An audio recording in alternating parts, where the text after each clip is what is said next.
Multiple sclerosis or MS, neuromyelitis optica or Devic disease, MOG associated disease.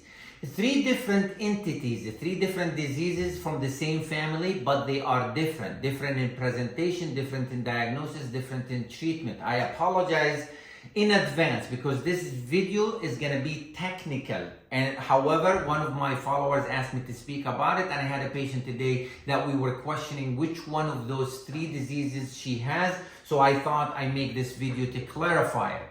So most people know MS or multiple sclerosis, which is a disease of the brain and the spinal cord. The immune system attacks the myelin of the nerves in the brain and the spinal cord, giving you the symptoms or the attacks or relapses, including numbness and tingling sensation in the extremities. It could be problem with speaking, problem with walking, balance issues, and bladder issues, controlling the bladder. Or it could be also optic neuritis, inflammation of the optic nerve, typically unilateral, one side. Now, the diagnosis is based on the clinical history and the attacks based on the MRI findings, which shows white matter lesions in the brain and the spinal cord, and it could also show inflammation of the optic nerve if it's affected. So the white matter lesions or the areas that are affected in the MS, it could be the optic nerve, it could be the brain, and it could be the spinal cord. Now, the diagnosis is based on the clinical history, the MRI, and sometimes we do the lumbar puncture showing oligoclonal bands, which are positive in 90% of the patients with MS. Now we move to neuromyelitis optica or Devic disease. And neuromyelitis optica essentially affects the optic nerve and the spinal cord that rarely or almost never affects the brain. Now, the presentation, typically optic neuritis at times, and it's bilateral, it is severe. It can also affect the spinal cord, giving you transverse myelitis, giving you symptoms, numbness, tingling sensation, weakness in the extremities, problem with gait, or problem with controlling urine and bowel. But it's a disease of the optic nerves and a disease of the spinal cord. Now, rarely it can affect the brain, and at times it can affect the area postrema in the brain, giving you hiccups and also vomiting, and that is very specific for neuromyelitis optica.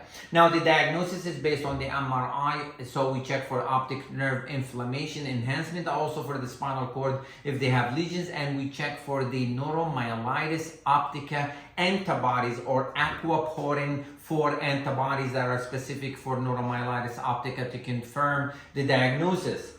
Now we go to the third one, which is the MOG associated disease, myelin oligodendrocytes glycoprotein antibodies, specific antibodies that attack the oligodendrocytes in the brain, giving you the symptoms. It is a disease of the optic nerves, the brain, and the spinal cord, so it affects the three. So the presentation, typically the patient presents with optic nerves, with optic neuritis, inflammation of the optic nerves, typically severe, typically bilateral on both sides. It also can affect the brain, and we can see white matter lesions on the brain. Affects the spinal cord, giving you transverse myelitis with the weakness, gait disturbance, urine problems too. Now, the specific for this disease that the MOG antibodies are the myelin oligodendrocytes glycoprotein antibodies are positive, and that confirms the diagnosis. Now, why it's important to diagnose it, because the treatment can be different and prognosis is different. Now, the MOG associated disease has the better prognosis. The neuromyelitis optica or Devic disease has the worst prognosis, and MS in between. Now, the treatment is different. With MS, we use the immunomodulator therapy. It could be injections that are weekly, every other day, every 6 months. It could be tablets.